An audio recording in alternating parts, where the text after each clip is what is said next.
Spoedtandarts voor noodgevallen, straks wel heel dun gezaaid in Zeeland. Boven de Westerschelde blijft er maar 1 locatie over. En verder in deze Zeeland nu. Seizoen van de hangcultuur geopend. En voorstellingen op locatie steeds moeilijker.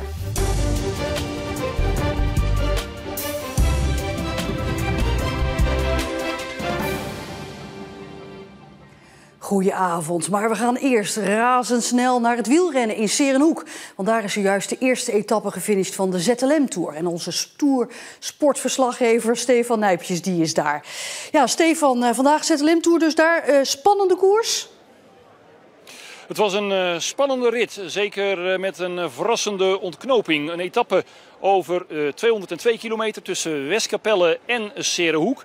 En het werd eigenlijk een geëikt verhaal. Een vroege vlucht van 8 renners. Onderweg viel er nog eentje af. Er bleven er 7 over. En toen werd het in de finale van de wedstrijd werd het rekenen voor het peloton. Steeds meer rekenen. De voorsprong liep wel terug. En de verwachting was eigenlijk dat die 7 vooraan ingelopen zouden worden.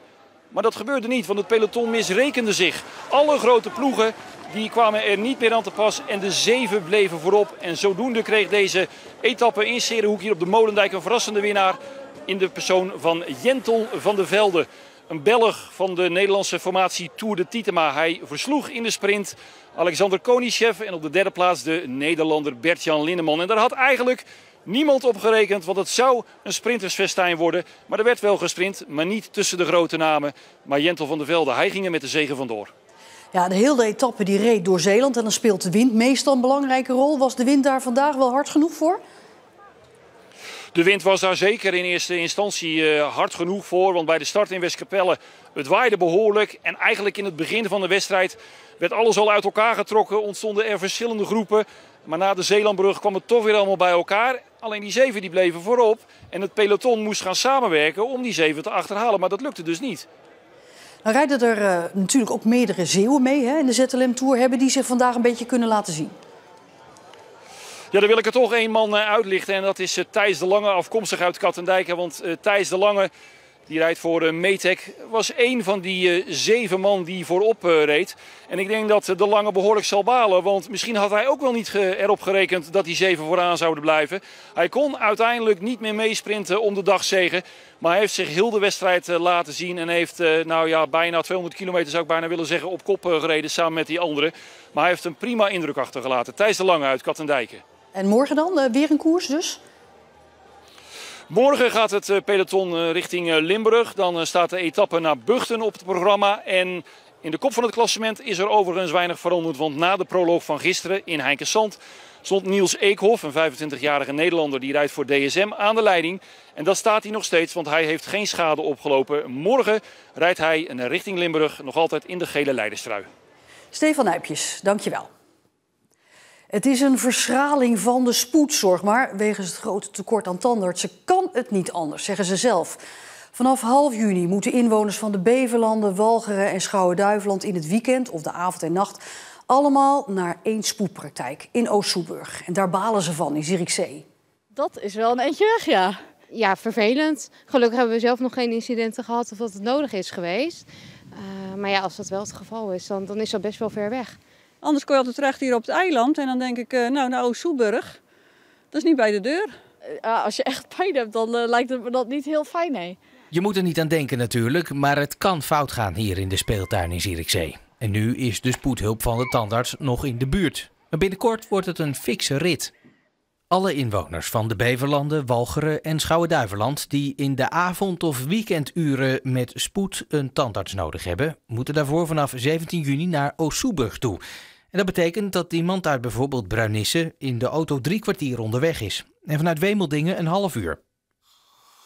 Tandartsen relativeren het besluit. Het lijkt allemaal ver, maar dat is het nu soms ook al, zeggen zij. Kijk, die afstanden waren al in Zeeland vrij groot. Hè? In de huidige situatie is het zo dat als je datzelfde klimrek op de Banjaard, de camping in Kamperland zet en de tandarts van dienst is in Krabbedijken, dan is het ook een eindrijden. Dus het lijkt groter en verder en meer veranderd dan het misschien in de werkelijkheid is.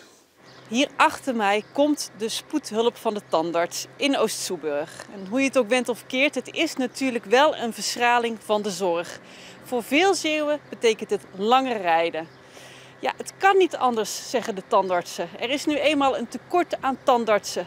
Te weinig tandartsen en te veel patiënten. En daar moet wat aan gebeuren, zeggen de tandartsen zelf en verschillende Kamerleden. Nou, ik vind het natuurlijk enorm jammer voor alle mensen die nu gewoon die afstand moeten rijden en reizen. En dus je ziet dus dat dit een veel groter probleem is. Ik pleit al jaren voor meer opleidingsplaatsen.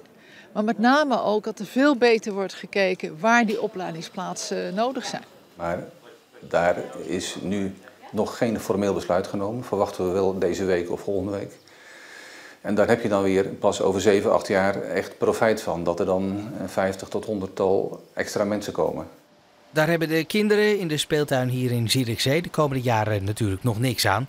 Oost-Soeburg wordt de uitvalsbasis voor veel Zeeuwen die met spoed een tandarts nodig hebben. We hopen dat het niet nodig is. Ik hoop het ook niet, nee. En dat ze genoeg studenten of standaardsen hier kunnen houden en krijgen, dat zou wel heel fijn zijn, ja.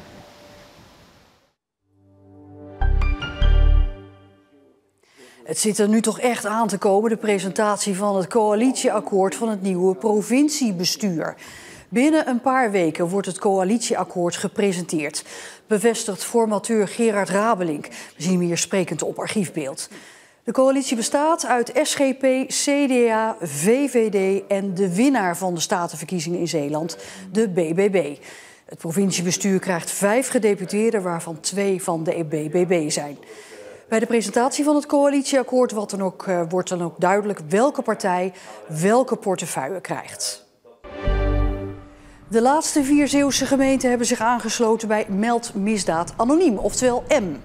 De 4 gemeenten Noord-Beveland, Rijmerswaal, Schouwen-Duiveland en Capelle hebben vandaag hun handtekening gezet, waardoor anonieme meldingen voortaan ook bij hen terecht kunnen komen.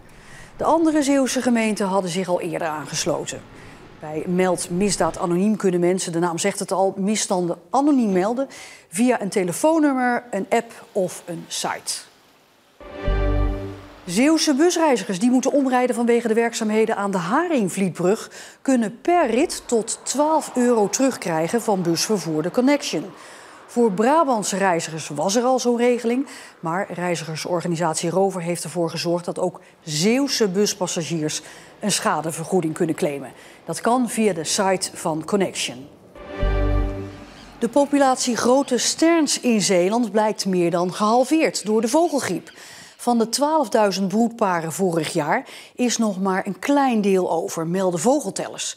De massasterfte komt door een vogelgriepuitbraak dus vorig jaar. De omvang is nu pas duidelijk geworden nu er minder vogels terugkomen om te broeden.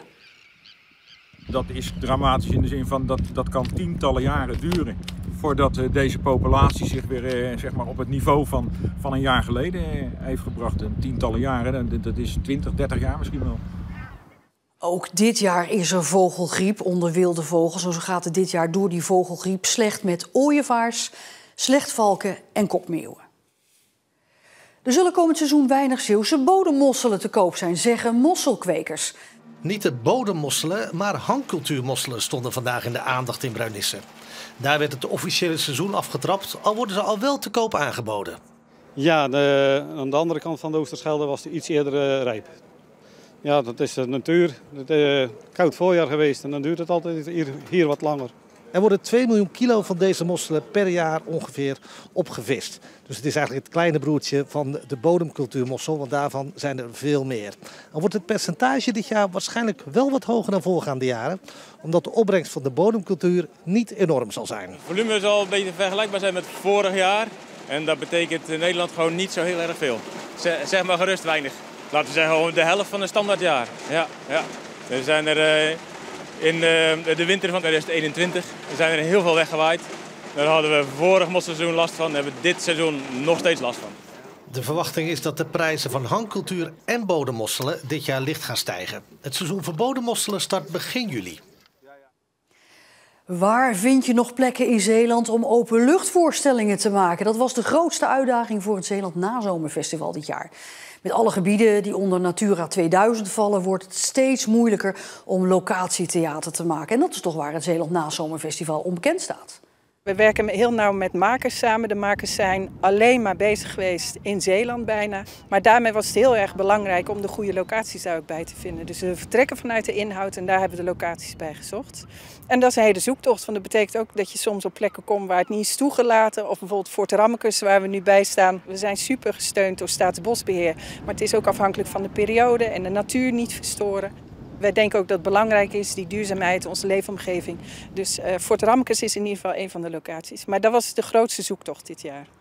Een voormalige ijsbaan in Domburg, een woonwagencentrum in Sint-Hendrikskinderen, een bedrijf voor radioactief afval bij Borstelen en een fort in Rittem. Dat zijn uiteindelijk de locaties waar dit jaar gespeeld gaat worden. Fort Rammekes spreekt waarschijnlijk het meest tot de verbeelding. Een historische plek die zich perfect leent voor een voorstelling over het slavernijverleden in Zeeland. Op het door Nederland gekoloniseerde eiland Curaçao woonde een vrouw. Ik ga je de voorstelling Water vergeet niet maken. Een voorstelling die ik vorig jaar op het Zeeland Nazomerfestival ook heb gemaakt in een kleinere vorm. Toen heette de voorstelling Leonora. En nu gaan we hem uitbouwen tot een avondvullende voorstelling. En het gaat over een vrouw die vandaag de dag ook in Zeeland woont, in Vlissingen. Die zich hard maakt om een slavernijmonument op de boulevard van Vlissingen te plaatsen. Of de schepen die wegvoeren naar Europa. Tussen haar verhaal door komen we op verhalen uit van vrouwen die verzet hebben getoond. Tot slaafgemaakte vrouwen die ooit hier in Zeeland zijn aangekomen en hier een tijd hebben gewoond. Heel veel geschiedenisverhalen worden verteld vanuit mannen, door mannen, over mannen. En ik denk dat het ook tijd is om dat niet meer te doen en vrouwen daarin een podium te geven en die verhalen te vertellen.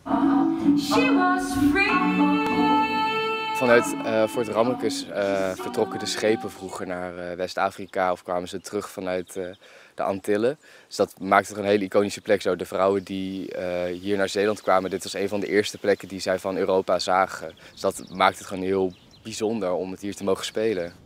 Als je bovenop Fort Rammekes staat en je draait je om, dan zie je het industriegebied en de Covra. En daar komt ook een voorstelling te staan van Nie Kortekaas. Een voorstelling met veel beeldend materiaal, dus filmend materiaal en muziek. En dat gaat heel erg over hoe wij als mensheid ons verhouden tot het afval wat we creëren.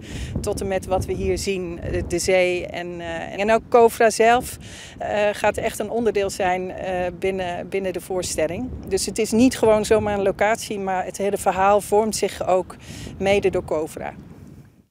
En het Zeeland Nazomerfestival is dit jaar van 25 augustus tot en met 2 september.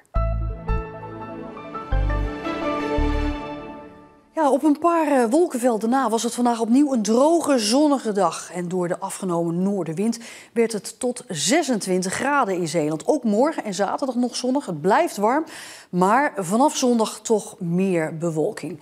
En wist u trouwens dat u iedere week kunt stemmen voor de foto van de week? Dit is een van de foto's waarop u deze week kunt stemmen. Gemaakt in Groede tijdens een bijeenkomst van Wings to Victory. Een deel van de winnende foto's komt uiteindelijk op de Verzeeuwigt verjaardagskalender. En stemmen kan via onze Instagram en Facebook pagina's. En tot zover deze Zeeland nu nog een hele fijne avond en tot morgen.